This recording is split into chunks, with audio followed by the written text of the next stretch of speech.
Une victoire 5-3 pour le FC Barcelone. Et là, honnêtement, ça fait du bien. Bonsoir à tous et à toutes. J'espère que vous allez bien. On se retrouve sur une nouvelle vidéo d'après-match entre le Real Betis face au FC Barcelone. C'était un match important pour le Barça. Le Barça qui va prendre les 3 points pour le championnat et franchement avec un triplé de Ferran Torres. Alors effectivement, quand tu penses au triplé de Ferran Torres, tu es obligé de penser aussi au penalty marqué par Lamine Yamal. Est-ce qu'il aurait pu potentiellement laisser le penalty à Ferran Torres pour pouvoir mettre son quadruplé? Honnêtement, je vous laisse en débattre en commentaire. Mais moi aujourd'hui, j'ai vraiment trouvé un FC Barcelone qui a été de qualité, même si forcément sur la fin de match, on s'est totalement relâché. On aurait pu prendre pas mal de buts et honnêtement, on a pris quand même certains buts sur des erreurs d'inattention, notamment l'erreur de Koundé et sur plein de choses. Maintenant, c'est le FC Barcelone qui prend les 3 points, c'est le plus important. Il ne faut pas oublier que le FC Barcelone jouait face à une équipe qui était qualitative, qui était 5e au championnat. Donc forcément, il fallait s'attendre à un niveau de la part du Real Betis, notamment de Pellegrini. Et c'est un Barça qui a très bien répondu, malgré qu'on a été capable à chaque fois de prendre le premier but, parce que ça aussi, il faut le dire, c'est réellement une tradition au sein du FC Barcelone d'à chaque fois devoir rattraper. Et c'est des choses qui, pour moi, on doit faire très attention à ça, parce que forcément, l'adversaire commence à connaître notre football, connaît de notre manière de jouer, sait comment on est capable de faire jouer nos transitions, et en fait, on se fait piéger à chaque fois au début du match. Et ça, c'est quelque chose qu'on doit être capable de, pour moi, corriger. Maintenant, sur l'ensemble du match, c'est un Barça qui peut s'en remettre à Ferran Torres qui a été bouillant, qui a été stratosphérique, qui a été incroyable.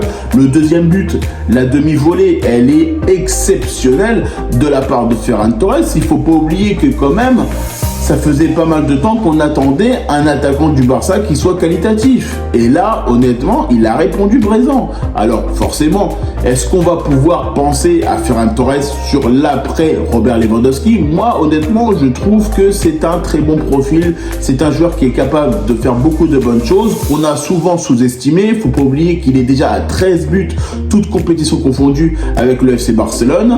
Et honnêtement, Ferran Torres, il fait le boulot. Alors, aujourd'hui, il était titulaire, il a marqué. Il n'y a aucun débat là-dessus. Maintenant, le Barça, forcément, va vouloir aller chercher un top player en attaque. Ça, c'est normal comme les plus grandes équipes du monde.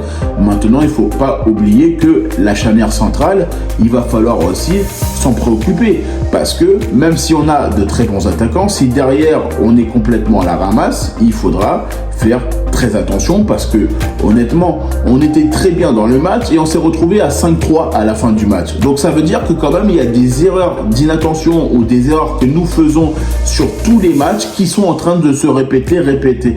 Et ce genre de truc, forcément, toi qui aimes le Barça, toi qui es là pour dire ce que tu penses du FC Barcelone, que de toute façon, tu vas penser la même chose que moi, que sur l'aspect défensif, on n'est pas très bon. Et c'est pour ça que le Barça doit prendre conscience qu'il y a des erreurs à éviter, il y a des choses qu'on doit surtout pas faire pour notamment éviter de prendre des buts qui peuvent nous mettre en difficulté. Maintenant, pour moi, la victoire, elle est acquise.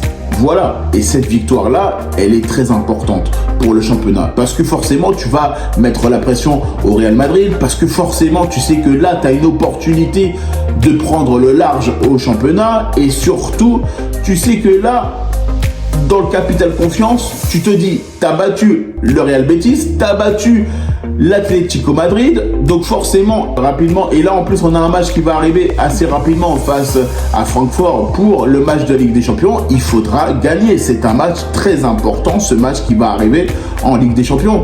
De toute façon, les 3 derniers matchs qui vont arriver, il faudra absolument les gagner. Il n'y a aucun débat là-dessus pour le FC Barcelone. Mais mis à part ça, en tout cas, l'aspect défensif, ça a été plutôt pas mal, à part quelques erreurs.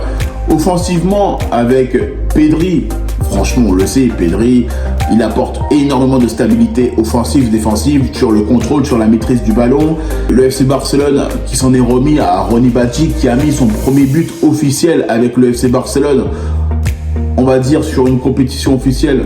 Et ben, honnêtement, ça m'a fait plaisir. Ça m'a fait plaisir parce que il est remplaçant, il marque et en plus de ça, il est qualitatif. Ça qui est très important, c'est d'avoir des joueurs de qualité, quel que soit leur rang. Parce que effectivement, tu sais très bien que Ronny Batty, sur des matchs, il peut t'apporter de la vitesse, du dribble, de la percussion et de beaucoup de bonnes choses. Et c'est pour ça que moi, quand je vois le match qu'il fait Ronny Batty, je suis content. Je suis totalement content. Alors forcément, le match de Marcus Rashford, pour moi, il est un petit peu plus haché, mais il peut pas faire tout le temps des excellents matchs.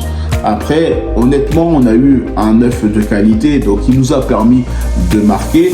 Mais c'est vrai que, en fait, je suis coupé un petit peu en deux dans cette analyse parce que je me dis, là, il y a un Barça qui commence à faire de très bonnes choses, mais il y a une charnière centrale, il y a des défenseurs, il y a notamment des erreurs défensives qui nous permettent notamment de prendre encore des buts en fin de match ou sur des moments qui ne devraient pas pour le Barça. Parce que si toi, tu fais ces erreurs-là face à des adversaires de qualité, notamment le Real Betis, tu es puni. Et comme en Ligue des Champions, ça serait exactement la même chose.